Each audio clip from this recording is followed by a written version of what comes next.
मिहिका, मैं तुम्हारे कदमों में दुनिया की हर खुशी लाकर रख देना चाहता हूँ। तुम्हें आलीशान लग्जरी विला में रखना चाहता हूँ। और देखो हम कर क्या रहे हैं, धूल मिट्टी में सने गड़े मुर्दे उखाड़ रहे हैं। ओह मानव, कम ऑन, हिस्ट्री, माइथोलॉजी और आर्कियोलॉजी मेरा पैशन है। मुझे ऐसा लगता है मैं टाइम मशीन से पीछे लौट गई हूँ, वही समय दोबारा जी रही हूँ। मैं तो ज़िंदगी भर ये सब कर सकती हूँ। और मत भूलो, लग्जरी सारी इसी तरह धूल में मिल जाती है। अभी जहाँ हम हैं यह भी राजमहल ही था उस जमाने में, पता है मिहिका। मैं मानता हूँ हर कहानी में कुछ सच्चाई तो होती है।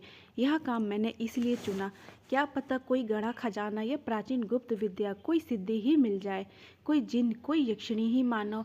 इन सब चक्करों में मत पड़ो, तुम्हारा दिमाग खराब हो जाएगा।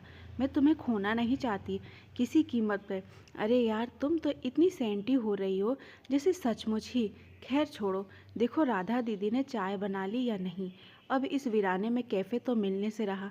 दोनों धूल झाड़कर उठ खड़े हुए, साथ लाया टिफ़िन खाया और चाय पी। दूर दराज की साइट्स पर काम करते अक्सर अपने खाने पीने की व्यवस्था साथ रखनी होती थी। वापस लौटकर मानव ने जल्दी से बैग खोला और एक दुर्लभ प्राचीन ग्रंथ निकाला जिसमें यक्षिणी साधना की विधि थी। अगर यह मुझे मिल जाए तो चुटकियों में मैं अमीर बन जाऊंगा। वह सब होगा जो मुझे चाहिए।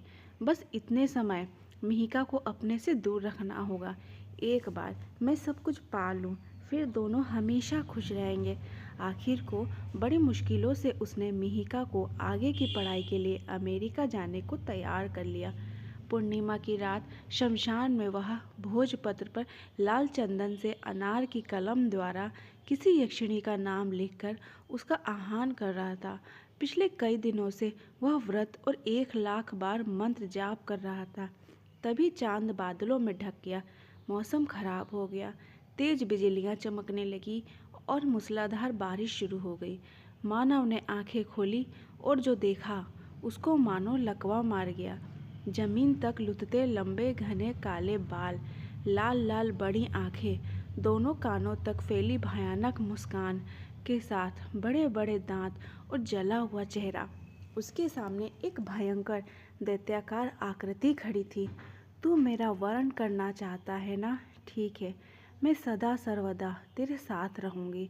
अब अपने अट्ठास किया। उसकी आवाज़ से मानव की रीढ़ में सिहरन दौड़ गई। वह अपनी जगह जड़ होकर रह गया।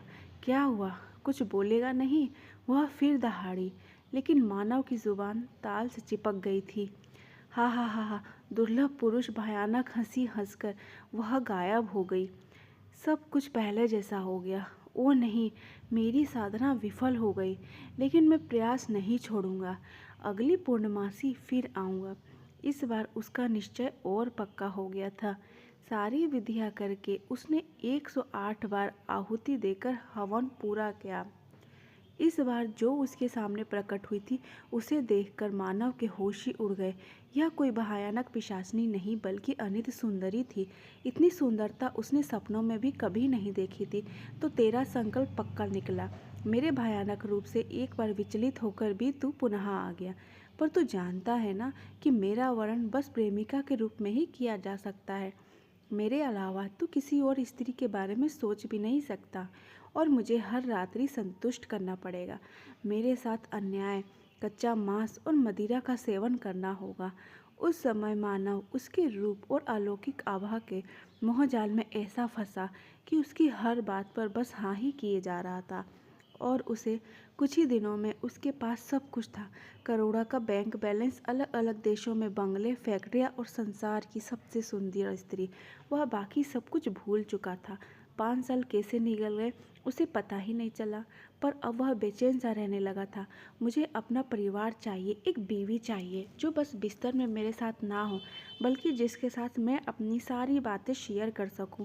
सुबह वॉक करने जाऊं, शाम को चाट गोलगप्पे खाने, जो मेरी पसंद का खाना बनाए और मैं उसकी पसंद का। मैं ऊब गया हूँ कच्चा मांस खा खा कर। मैं चाहता हूँ मेरे प्यारे प्यारे बच्चे हो, और तुच्छ मनुष्य, तू हमेशा तुच्छ ही रहेगा।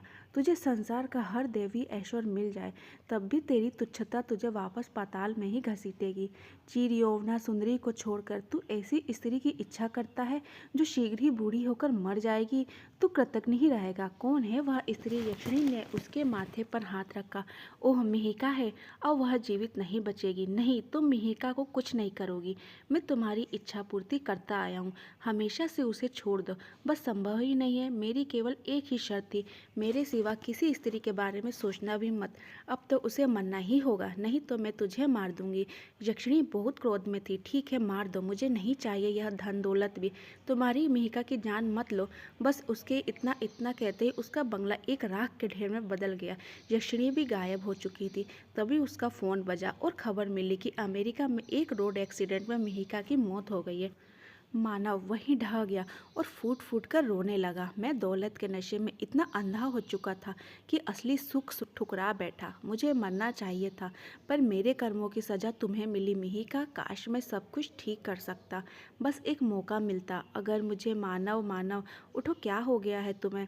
बुरा सपना देख रहे हो? कोई मिहिका की आवाज़ पर वह हड़बड़ा कर उठा और घूर घूर कर आसपास देखने लगा। मैं कहाँ हूँ और तुम ठीक हो? हे ईश्वर, मैं कितना खुश हूँ। उसने मिहिका को गले लगा लिया। अरे क्या हुआ है? तुम्हें किताबों में सिर दिए सो गए थे। मैंने जगाना ठीक नहीं समझा। तुम्हारे पास बैठकर ही तुम्हारे जागने का इंतज़ार कर रही थी कि अचानक तुम नींद में रोने बड़बड़ाने लगे, मेरा नाम पुकारने लगे। मिहिका ने उसे पानी पिलाया। विश्वास ही नहीं हो रहा, वह सब सपना था।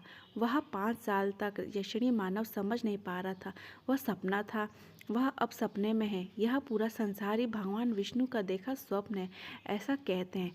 खैर, मायने यह रखता है कि हम असल में क्या चाहते हैं। वह क्या है जो ज़िंदगी में सच में ज़रूरी है। मिहिका मुस्कुराई। तुम ही मेरी ज़िंदगी हो बस, और कुछ मायने नहीं रखता। मेरे पास जो भी है, जितना भी है, तुम्हें हमेशा खुश रखने की कोशिश करूँगा। उसने दोबारा मिहिका को गले लगाया तो मिहिका ने कृतज्ञता से उस ड्रीम कैचर को देखा जो एक रहस्यमयी महिला ने उसे दिया था और कहा था कि अगर मानव को खोना नहीं चाहती तो इसे उसके बिस्तर के सिरहाने रख देना। उसे खुशी थी कि उसने उसकी बात पर विश्वास किया। इधर मानव ने उस तंत्र साधना की किताब को बहुत ढूंढा। वह उसे नष्ट कर देना चाहता था ताकि कोई और इस माया जाल में ना फंसे, पर वह ना जाने कैसे गायब हो चुकी थी।